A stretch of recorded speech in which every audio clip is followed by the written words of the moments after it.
शेतकरी मित्रांनो, मी ज्ञानेश्वर पायगन, माऊली कृषी सेवा केंद्र सातपट्टा. शेतकरी मित्रांनो, आपण वाढ फांदी कशी ओळखायची आणि कट कधी करायची याचं नियोजन जवळपास खूप साऱ्या शेतकऱ्यांना माहिती नाही आहे. तर मी तुम्हाला सांगतो, हे एक बाजारामध्ये 400-450 पर्यंत असं कटर मिळते आणि हे कटर तुम्हाला 10-15 वर्षापर्यंत काम करते.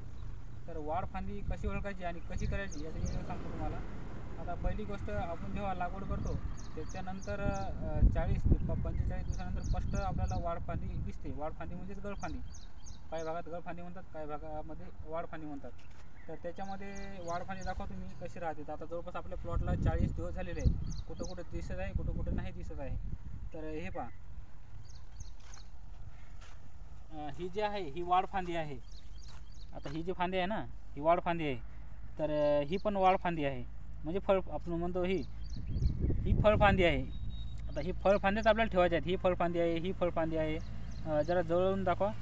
आता ही वाढफांदी जी आहे, तर ही जी आहे ही वाढफांदी आहे. आता ही जी फांदी आहे ना, ही वाढफांदी आहे. तर ही पण वाढफांदी आहे, म्हणजे फळ आपण म्हणतो ही फळफांदी आहे. आता ही फळफांद्याच आपल्याला ठेवायच्या आहेत. ही फळफांदी आहे, ही फळफांदी आहे. जरा जवळून दाखवा.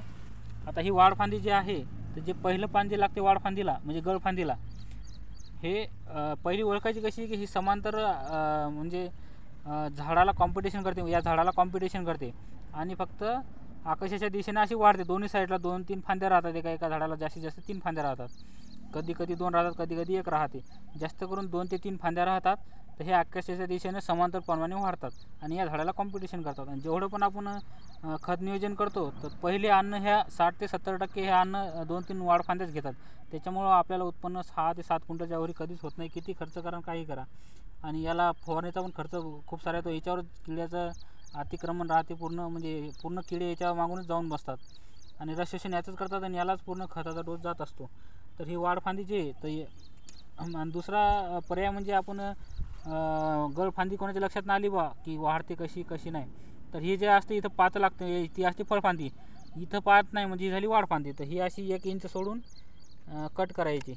आता ही वाढफांदी आपण कट केली, बरोबर. याला दुसरी एक वाढफांदी आहे, ही इथून आपण कट केली, बरोबर. आता ही झाली फळफांदी. फळफांदीला काय असते की पहिलं जे पान असते तर तिथं पातं निघलेलं असते. ही झाली फळफांदी. आता खूप साऱ्या फळफांद्या अशा चालू राहणार झाल्या. ही फळफांदी, इथं पातं लागलं पहा, ही झाली फळफांदी. याच्यामध्ये ही झाली फळफांदी. आणि हे तुमचा जर 50-60 दिवस झाले, तर हे पान पण तुम्ही जे असं पान असते ना वाढफांदीला, हे पान पण आपल्याला कट करायचं आहे. आणि काय अशा फांद्या राहतात त्या पण काढायच्या आहेत. सो धन्यवाद. शेतकरी मित्रांनो, हे बघा, आता ही झाली फळफांदी म्हणजे पहिलं देठ, ते पहिलं पान, इथं जे निघते पातं, हे झाली फळफांदी.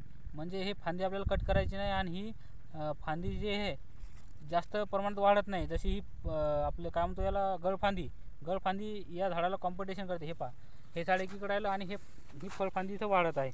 मी तुम्हाला काढूनच दाखवतो. आता आपण ही 1 इंचावरून कट केली आहे. आता इथं जर पाता असेल तर ही झाली फळफांदी. आता इथं पान आहे, इथं पान आहे आणि पाते एकदम शेंड्याला लागतात. म्हणजे 5-6 आपल्याला मोठी झाल्यानंतर 5-6 पाते फक्त यायला लागतात आणि पूर्ण 7 ते 70% अन्न हे घेतात.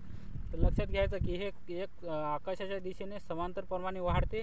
आणि जे ही वाढफांदी आहे इथं पान राहते आणि जी फळफांदी आहे इथं त्याला पातं राहत असते. म्हणजे या टाईपमध्ये ही फळफांदी. आता इथं पातं निघलं, पण इथं काय, इथं पान आहे, म्हणजे ही झाली वाढफांदी.